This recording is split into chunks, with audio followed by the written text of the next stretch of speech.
Fanatical. Odin is with us. Well, Magnus, thank you so much for taking time out of your day to speak to us.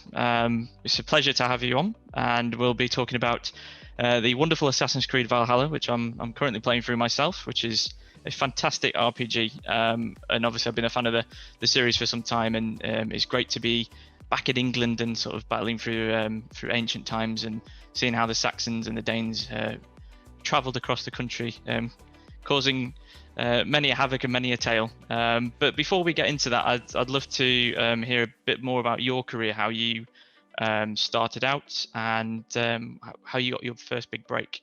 Well, thanks for having me, by the way.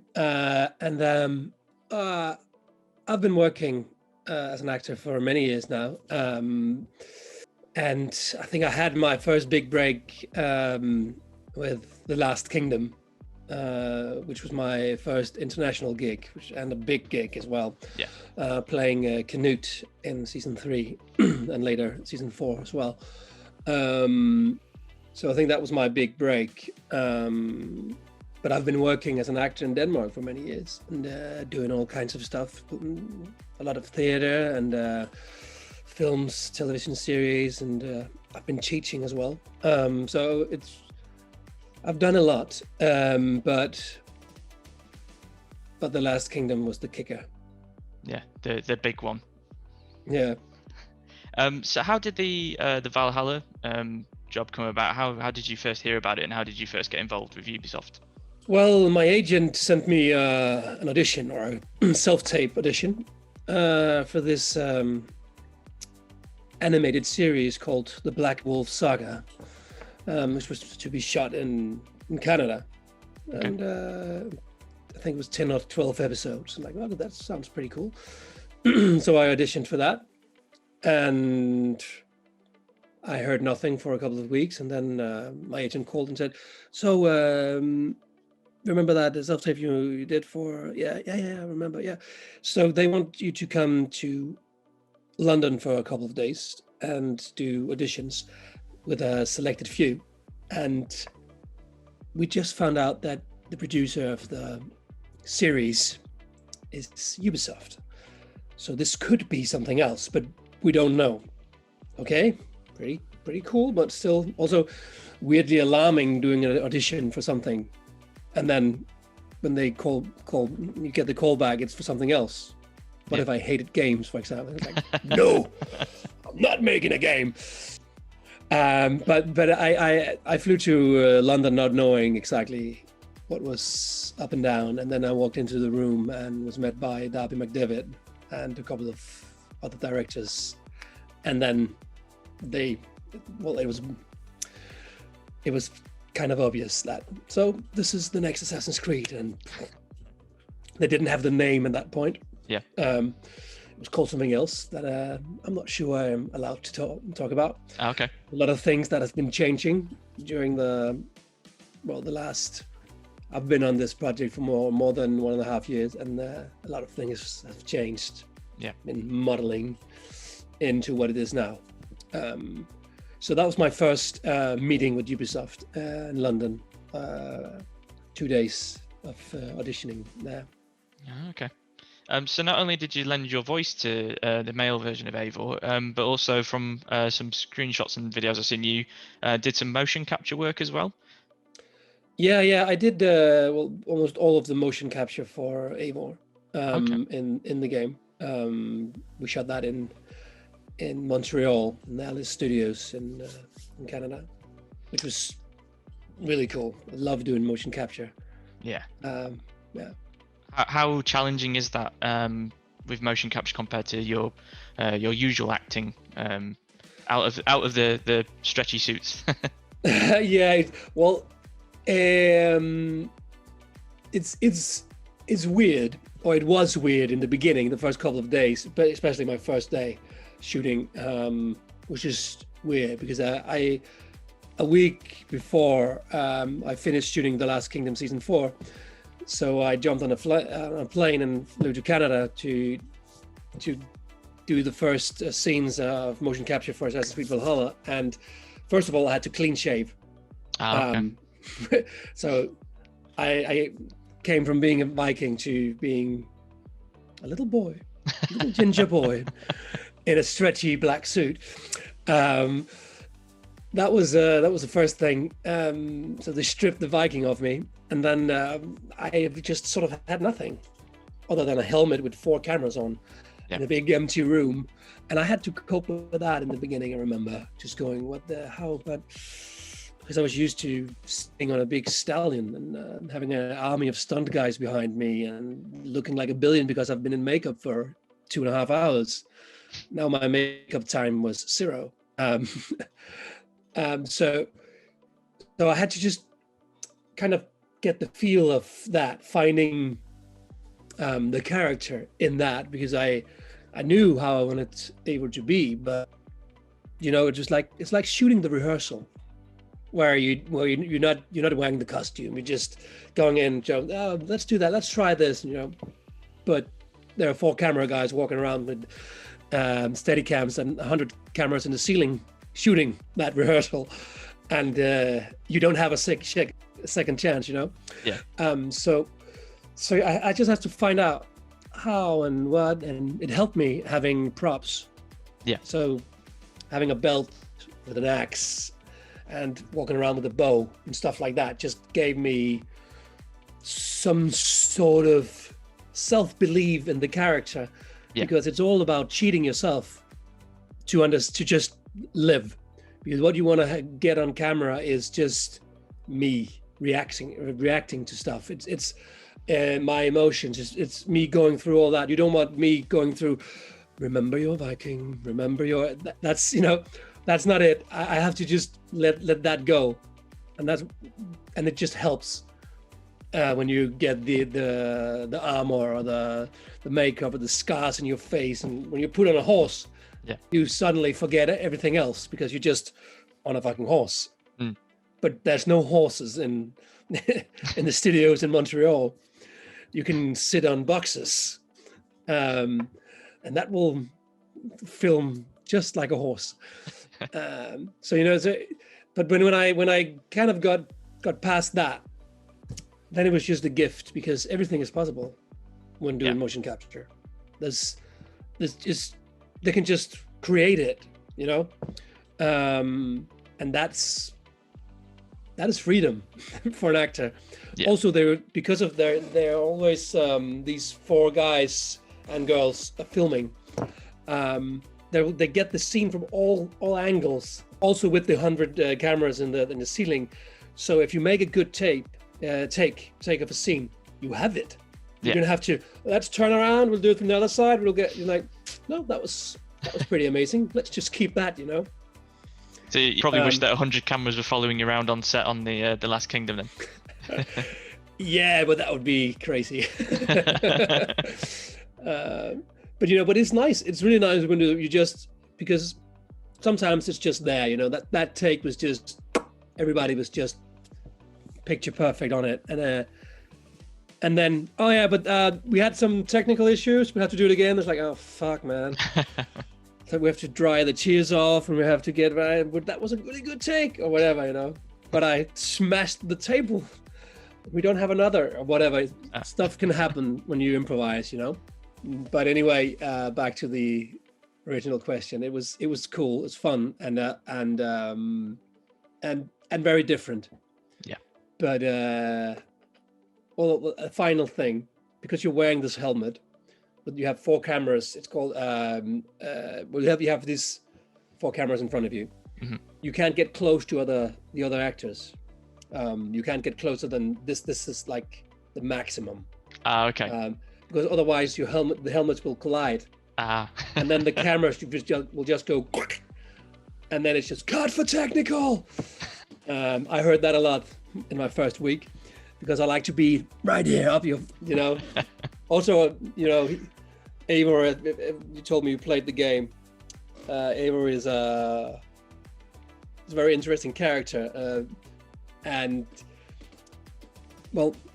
very thoughtful, but also driven by emotion. So he's always just, there's a lot of power, and it's stubbornly independent.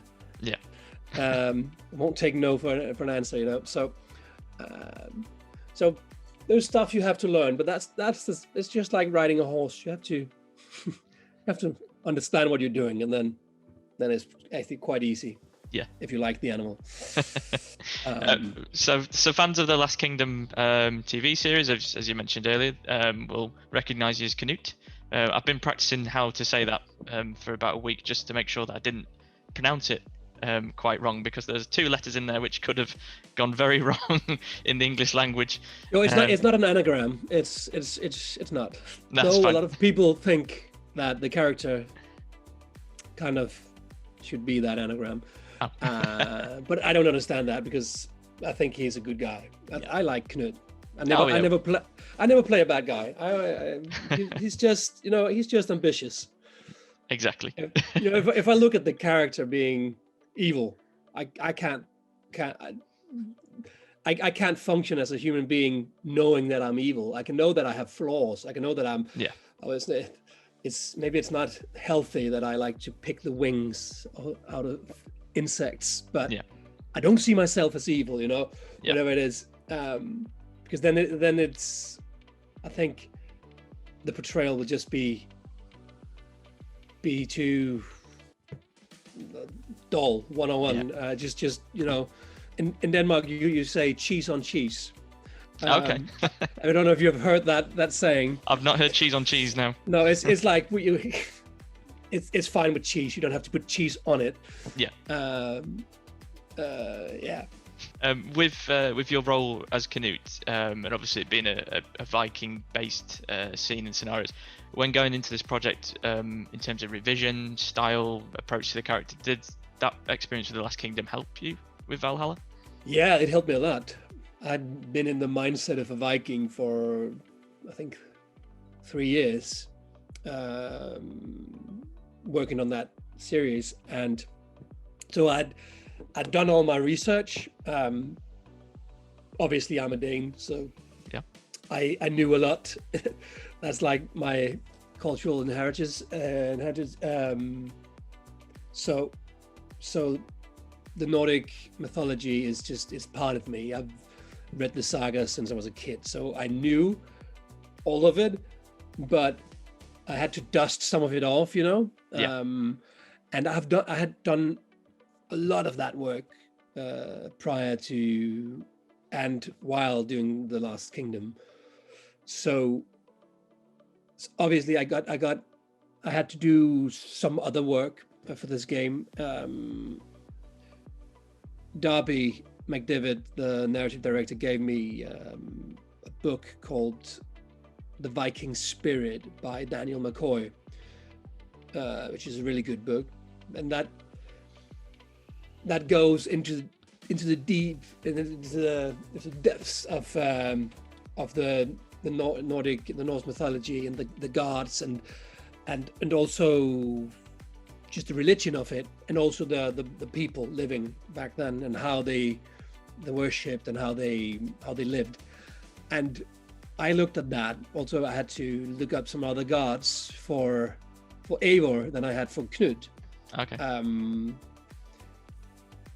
Because in Norse mythology, you believe in all the gods. All the gods are there, but you might like some of them more. Yeah. You might be like Thor, he's my god. I like, or Odin, or Tyr, or Loki. And I looked at different gods for Eivor, and that's sort of the character building, getting in there, because it's like traits. These gods also, they're sort of humans. Yeah. with extra abilities, so I did a lot of stuff looking, researching for this game, but it was also mainly about creating a human being. Yeah. And that was also what we talked a lot about prior to starting shooting, about the character, who is Eivor, and instead of just going, oh, we need this heavy aggressive Viking brute.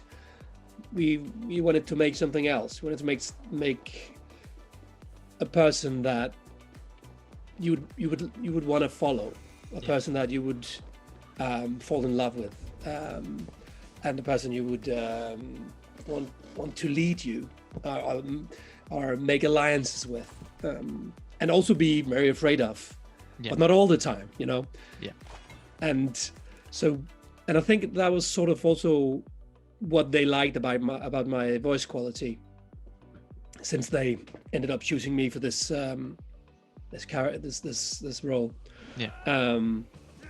Because I've heard a lot of people talking about I've seen stuff, people saying that, and that was in the beginning of like when the trailer came out and when the first gameplay, and like, oh, I wanted him to sound like Kratos from God of War. Like, yeah, but it's not the same guy, you know. Yeah. And if Eivor talked like this all the time, you know, that would I think that would be tough as well. Yeah. Because it's very different games, and I love Kratos, so it's nothing bad about that. But we didn't want to go that way with Eivor. I was going to say with your voice, because it with some actors, you can almost hear a little bit of their voice and then think, actually, that sounds familiar, and then find them on IMDb, and then it's like, oh, okay, that was him. Eivor sounds quite a lot like you, but then also I noticed, I don't know if this was your choice during the filming, or Ubisoft was like, okay, at these points we want you to really quiet it down, especially when I'd scope an area, and when you're sending your bird to scout ahead. Yeah. You do this really like wispy ASMR quality voice, which I was wondering whether that was sort of your you kind of did it and they were like, wow, okay, keep that, or they were like, okay, what we want you to do, we almost want you to sort of whisper in these sort of moments. I think that was my take on it, but I created the, you know, there's so many lines, there's so it's amazing, actually. It's humongous, this beast that is Assassin's Creed Valhalla. I think I have 11,000 lines in it. Wow. And there's a lot of these sort of inner self lines, which are when coming to a cave, like, the smell is weird here. Like, that is not outspoken. That is to the player, saying, like, sensing there's something wrong here, you know, or whatever. And also a way to come into the sort of emotional depths of the character as well, coming back home. I remember when Eivor, this is the beginning of the game in Norway, when he comes back to his birthplace, the village that burns in the beginning, where he's losing his parents, and there's a line there going, home, what used to be home, now it's nothing but bone. And that tells you a lot about the character. Yeah. So there's a lot of these lines that are just telling the player to do stuff, and we found a way to sort of, that voice, like the inner self voice, is there. It's like close to the mic. Yeah. It's in your ear, you know. It's not. It's. I want to tell you this. Also, get back to Soma and tell her this. Like, oh yeah. I'm on a quest, you know. So the tuning lines for the Raven lines. Those are also sort of. It's like the Raven is on the shoulder, you know. It's telling my good friend. So, be my eyes, Sunin. You know, it's not, Sunin, get up there, show me the world. You know, I think. Well, that wasn't my idea anyway, and I think they liked what we came up with. Yeah, for definite. I just want to mention a marvelous voice director I've been working with on this game, called Thor Bishoprick. He is amazing, and Eivor wouldn't have been Eivor without him. Well, obviously he wasn't in he didn't do any of the motion capture, but But when you work for hundreds of hours in a booth, like a black box where you just have a mic, Yeah. it's important that you are communicating with the director and you have a shared language. And we really found that. And he did an amazing job. And yeah, so I just want to praise Thor Bishopric. There you go. The praise is out there. It's out there. In terms of, I was going to ask about if there was any favourite sort of sayings, and you said that one about the home when he's coming back to his homeland. But in terms of, to be fair, even listening to you pronounce some of the shires and various towns in the game, I was kind of tongue twisted myself, because obviously they sound a lot more unique back then than they do now. Is there any particular town names or names in the game which took you a little bit to get used to saying, or any favorites in there? We had a lexicon that was important, where we had an old Norse professor, two or three actually, I think, professors, and also old British professors helping us with the how to pronounce these places and names back then. So obviously there was stuff where it's like, really? I can't even, okay, let's try. Then I had to listen to the name 5 times. Okay, let's see if we can make that work, Yeah. So there was a lot of places, but also just, I can't even remember all of them now, but there was a lot of names I had troubles with. But I was rehearsing prior to all sessions. I did like 4-hour sessions. Okay. Can't do more than that. Anyway, I can't do more than that, because after 4 hours, your head is just. Yeah. And also my voice is starting to be very crisp, because there's also a lot of shouting, like a lot of gameplay, war cries and all that. And Yeah. if you just keep on pushing those, it's hard.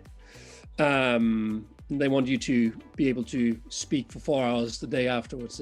So Yeah. I think I had a lot of fun with the shires, like Leicestershire, Yes. Nottinghamshire. There's some fun ones there. And also it was quite kind of fun pronouncing Danish names wrong, Okay. because how I would pronounce a lot of names, like Sigurd, my lovely half brother, or brother from another mother and another father. In Danish, he would be pronounced Sigurd, and now it's Sigurd.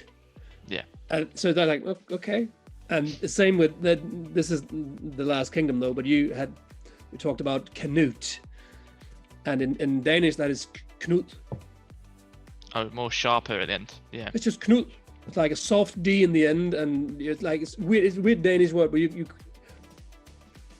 try to pronounce that Knut. Knut. You can't, and that's why you have to work with it. And also when you have a character in Assassin's Creed, you will have maybe 10 other characters saying that name. Yeah. So you need to agree on a way to say that name and then stick to it. Yeah. And sometimes we had a name, and then I had said it for like, I don't know, 40 times or 10 times or whatever, but some of the other characters were saying it wrong, or saying it differently anyway. Yeah. And then it was easier to retake all my lines with the name than to get them back in to the studio during this pandemic. Yeah. Because I had my daily routine in a studio alone with a technician in another room, and 2 Canadians in my ears, where normally I would have them with us in Denmark, but after the pandemic hit, they stayed in Canada, and it worked out perfectly with them being in my ears and on camera. Yeah. But so we could clean up mistakes made sometimes with the names. Yeah. Was that even the right Yes. answer? Yeah, no, that was the right answer. Don't worry. I was going to say let it. I can't even say it now. I'm trying to say Leicestershire. That's the one. That's always the one. I whenever I hear Eivor say it, I think, oh, Magnus, I feel so sorry for you if you had to say that like 30 times in a day. Yeah, there was, but more there were some names were just, how do you, tongue twisters. Yeah. But then you make it work and you rehearse, because you want this to be the best possible game, and I think I made a promise and prior to starting this that all the lines I had in the game should have equal value, even though this is gameplay and this is like a big important scene. Yeah, it's all important because when you're playing the game, everything that comes out of Eivor's mouth is you, and if you don't believe half of it because it's like thrown away or whatever, it's not good enough. So I really tried to do my very best on all, even though it's just, how are you doing? Or, it doesn't have to be, no, Sigurd, this is a very, it's and I think that was good for me, because when you go into the same studio week after week after week, you need to have something to just not go crazy. And I think that professionalism, just everything is like a major importance. Gave me that, and that's testament to the end product. You guys have done a fantastic job on the game. Well, thank you very much. Your voice is fantastic in the game. Obviously, you've had to motion capture as well, so you've put a grand professional effort in there, and it's all paid off. So, as a gamer and who's experienced the game myself, a big well done. It's good. A big thank you here. Have you had much chance to sit down and play the game, or is it more kind of just you've been taking on feedback from other gamers and people you know? Well, I played the game during the whole making of it. Mm-hmm. I played it first time, that's 1.5 years ago now. Darby McDevitt set me down at his office desk, just going, "Hey, you want to play?" And yeah, sure. And so the faces are not there yet, and there's nothing, and it's just a temp voice, but it's really cool. And I played it, and there. It's like, okay, this is very beautiful. Already at that point, it was really beautiful. And I told him that, this looks like Red Dead Redemption. And he was like, that is a compliment. Because we have over a year to polish. So that was nice. So I played it, and then you want to see now, they wanted me to see how it worked out now. Now the face was there, but the mouth wasn't, but the voice is now. And and then after the game came out, I have not sat down and played it myself. Mm-hmm. But I've sat next to one of my best friends while he played it. It's a bit weird for me to play it. I think it's easier to look at it. I'm gonna play it, but I need to step away from it. Yeah. For a bit, because I've said it all. Yeah. I know it all. There's no surprises. Like, so if I go into that cave, that would happen, and then you will meet, and there. It's not the thing that's surprising me while looking at it is, that's how they animated that scene.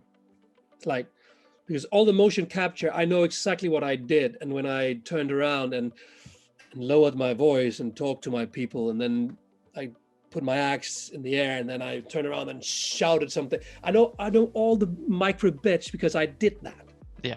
But all the cut scenes that are just not made from motion capture, performance capture. I've only done the voice, so I don't know how Eivor moves. Yeah. And that is so I'm looking at that. I'm seeing, okay, oh, maybe I should have. Oh, if I knew they were going to do that, I would. I'm starting working again on the game, which is not possible. And so I need to get away from the game for a couple of months, I think, or a month anyway, and then dig into it, because it's just a weird to know it all. Yeah.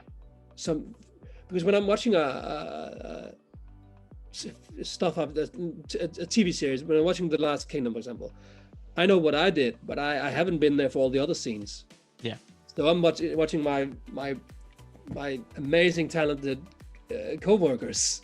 Yeah. Like the rest of the cast just, like, oh fuck, Alexander, god damn it, you're like, oh Magnus, you're, oh, like, yippee, go on. But then I know my scenes, because then again I know all I did. Maybe they have cut them or edited them differently, but I know it all, so that there's no surprises there as well. And I like to be surprised. Yeah. So I think a couple of years back I actually just started not watching all I've done. Like sometimes I'm like, yeah, I want to go to the premiere and see the movie, but it's not that important to me anymore. As long as I know that I did my absolute best, and that the producers and directors and DOPs are happy, then I know it's all right. I don't have to sit down and watch it. That's good. So one big question above all: if you were in Eivor's shoes right now in real life, would you rather, these are the options, partake in a full-on Viking raid, or would you perform the leap of faith into a hay bale from a church roof? The easy one. I would jump and make that leap of faith, and I would go higher than a church tower. I would just, how high can I climb? Can I parkour up to you the top could go of to the tallest fucking mountain. Yeah, one of the mountains in the opening parts of the game, in Norway, where you could just go. So you'd rather do the leap. I suppose with the leap of faith, though, Eivor must just think, well, I'm always going to land okay. Yeah, it's you have to learn it. Hytham is teaching you. Yeah. Actually, if you, that is a fun little thing.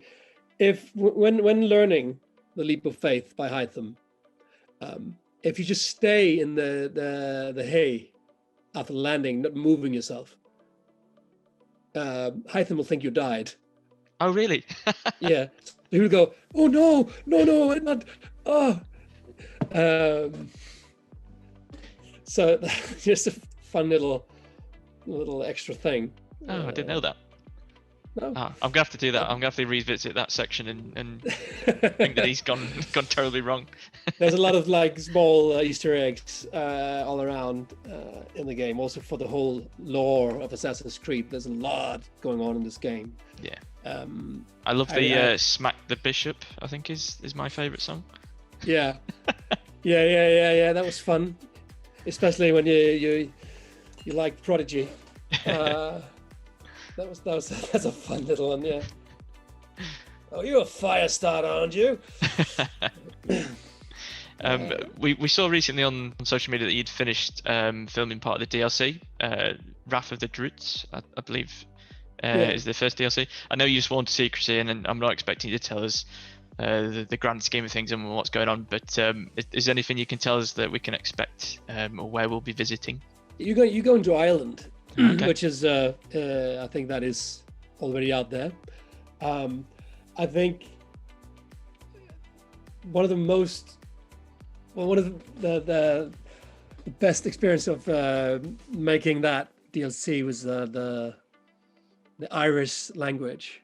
Yeah, I love Ireland. I've been there a couple of times, and so hearing all the Irish actors, which is amazing. Yeah. Just, I love that dialect. That accent is just So I would really look forward to that. And there's also some really great actors in it, in my humble opinion. Yeah. Also in Assassin's Creed, I've been able to work with some fantastic actors. On the leads in the game are just amazing, and all the small side characters. A lot of Scandinavian actors have had a chance to fill out the shoes of Vikings, and it's so great. Yeah. It's nice to hear your friends and co-workers from the Last Kingdom, but also from all kinds of other stuff I've done working on this game. That's cool. Sounds good. Before I let you go, there was one little game I wanted to try and play with you here. Obviously, Eivor. Is it a drinking game? No, we're unfortunately I can't get the Are you drinks. trying to get me drunk? I didn't get the beer to you in time. I'm sorry. It's a little case of flighting. So as people might be aware if they played the game, flighting is a duel of the words, a bit of a slanging match as we'd call it in the UK.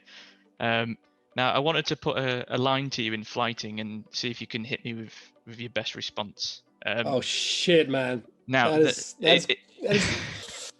I can't promise I can do any good here. No, it's okay, and I'll just have to specify the rules. Obviously, make sure that you don't get upset. Nothing in here is meant to be offensive, and equally, if you say anything to me, give it your best shot. Have a look at this or whatever, and give me your best. I won't be offended. So, are you ready? No. Okay, I'll have to grab my paper for this so I don't mess this up. So basically, so you have already made your. It's a very, very simple flighting, which I'll lead you into where you can just finish it off with your best abuse at me, basically.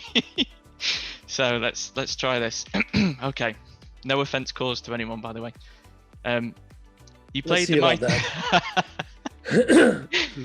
You played the mighty Eivor in a video game, but let's talk about that beard. It's pretty lame. In real life, you couldn't swing a sword or a mace. At least I can grow hair on my face. Okay, yeah, I deserve that one. It's a bit patchy. Is there anything there? I can't really. There's a little. I've got this kind of little.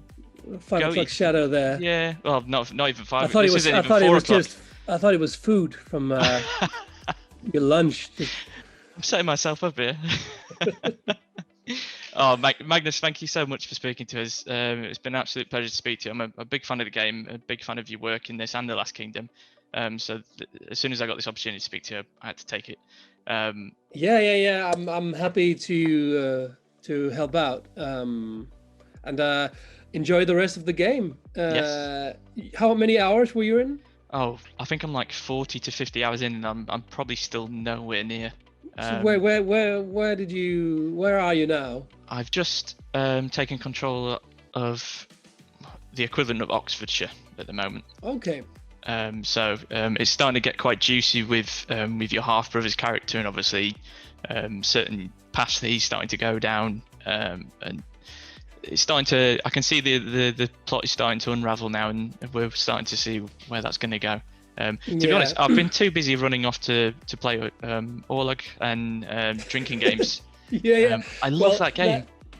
But you know what? That's also part of this game, because you can just dive deep into the main story and just do that. But you could also just jump islands in Norway and raid and do whatever. You know, it's you can do what you like. It's a massive open world game. And also, you can just kind of follow the arrow towards the end of the main story. Yeah. But enjoy it, and remember that your choices in the game, they will affect the end of the game. Oh, we shall see what happens. I will leave you with that. One last thing, if I could please ask this. In your wonderful Eivor voice, could you say, "Fanatical, Odin is with us"? Yeah, I could do that. Yeah. What will you say? What will I get from you then? A round of applause. Would that be okay? No. Fanatical. Odin is with us. Thank you so much for that, Magnus. Or And, maybe fanatical. Odin is with you. there you go. Oh, I love it. Thank you, Magnus. That's absolutely fantastic. And obviously, good luck with the rest of the project. Obviously, with your future recordings of the DLC. And if you're ever in England, I shall buy you a pint, my friend. Probably not to the extent of the drinking in Valhalla. No. We none of us can cope with that. No. Those Vikings were crazy. Yeah. But I hope you get through this crazy pandemic in England, and we will try to get through it in Scandinavia. Oh, stay safe, and fantastic to talk to you. Yeah, you too. Cheers. Thank you. Thanks, Magnus. Nice to meet you. Thank you. Bye-bye.